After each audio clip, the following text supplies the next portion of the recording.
Pemirsa, dalam tayangan berikut ini kita lihat bagaimana kondisi di sebagian kota di Nepal ketika gempa bumi berkekuatan 7,9 skala Richter terjadi. Seorang pendaki asal Kanada, Elia Saikali, juga merekam situasi di base camp Everest saat diterjang longsor salju yang dipicu gempa bumi.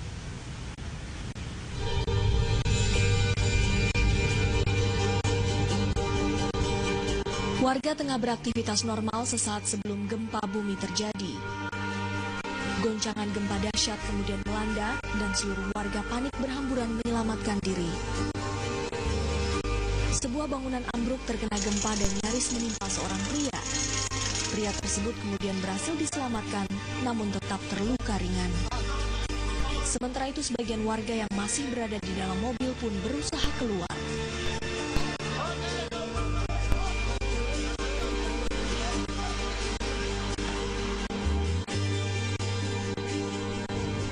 Seorang pendaki asal Kanada, Elia Saikali, berhasil merekam situasi di base camp Everest pasca diterjang longsor salju yang dipicu gempa bumi Nepal.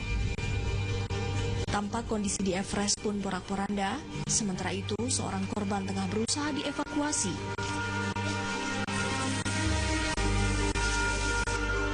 Elia sendiri berhasil selamat setelah berlindung di bawah tenda bersama sejumlah rekannya saat mendengar adanya longsor salju. Gempa bumi di Nepal terjadi pada 25 April lalu. Gempa desa 7, skala Richter tersebut telah menewaskan lebih dari 5.000 warga.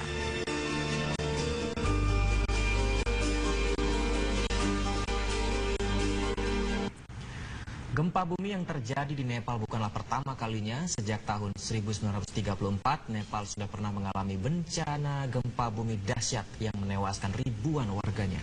Lantas, mengapa Nepal menjadi negara yang rawan gempa bumi?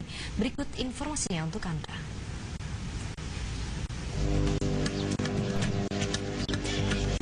Keberadaan Nepal sebagai sebuah negara di Asia merupakan sebuah negara yang terkurung daratan di Asia Selatan.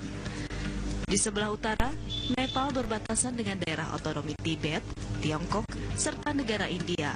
Di sebelah barat, timur, hingga selatan Nepal. Secara tektonik, Nepal dikatakan sebagai salah satu negara yang paling rawan gempa. Karena Nepal dibentuk oleh proses tumpukan lempeng India yang masuk di bawah lempeng benua Eurasia antara 40 juta sampai 50 juta tahun yang lalu. Kondisi ini membuat Nepal banyak memiliki daratan tinggi dan pegunungan. Dalam perkembangannya, pergerakan bawah bumi di Nepal masih terus terjadi. Karenanya, setiap lempengan India dan Eurasia bergesekan, maka seketika itu menimbulkan energi seperti kerak yang terpecah hingga menyebabkan gempa bumi di permukaan Nepal. Dengan bentuk dasar bumi Nepal seperti itu, maka wajarlah bila daerah tersebut bisa diprediksi akan terjadi gempa parah setiap 4-5 dekade sekali.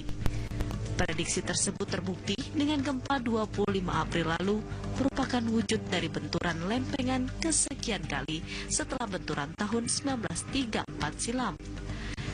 Kini tinggal menunggu upaya pemerintah Nepal dalam memaksimalkan pengetahuan dan teknologi untuk membangun permukiman warga yang tahan gempa hingga tak akan lagi menimbulkan korban jiwa di kemudian hari.